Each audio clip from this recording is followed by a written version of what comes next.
les aînés. Tu vas dire à un enfant quelque chose, non, il va argumenter. Il argumente.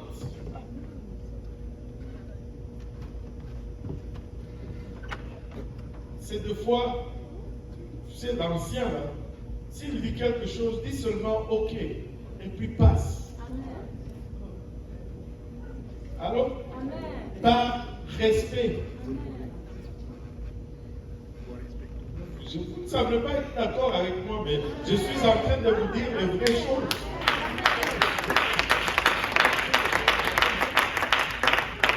Oh non, ce n'est pas que tu veux démontrer quoi? Il a vu le soleil en toi.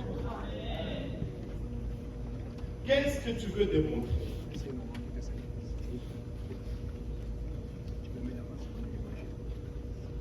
Et des fois, tu veux juste blaguer avec un enfant. Tu veux juste lui faire. Mais il va tellement argumenter que tu dis, pourquoi même j'ai commencé? Hein?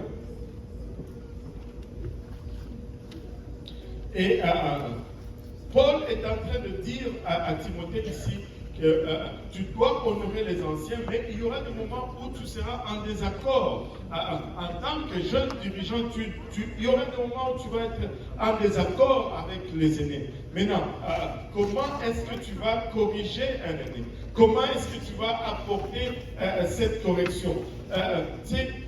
Regardons un peu, il dit ne réprimande pas rudement le vieillard. Maintenant, il existe différents mots grecs traduits par réprimande dans le Nouveau Testament. Par exemple, il y a le mot epitimao qui signifie honorer et juger. Il s'agit d'une réprimande avec respect. Et ça, c'est utilisé dans 2 Timothée 4:2. Mais le mot utilisé ici, ce n'est pas le mot epitimao, ce n'est pas le même mot. Ici, c'est le mot epipleso, qui signifie frapper et juger. C'est une réprimande sans respect. Et en d'autres termes, Paul n'est pas en train de dire ne corrige jamais les anciens. Il dit ne les fais pas de façon non respectueuse. Allô? Ne le fais pas de façon non respectueuse. Tu dois toujours le respect aux anciens. Amen. Et ne donne pas cette réprimande sans respect aux anciens. Ne frappe pas en corrigeant un ancien. C'est ce qu'il est en train de dire. Ne frappe pas en corrigeant un ancien.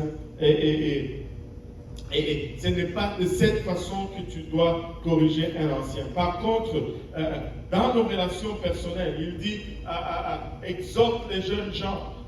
Et le mot exhorter ici, c'est-à-dire les attirer à toi, les intégrer à ce que tu fais.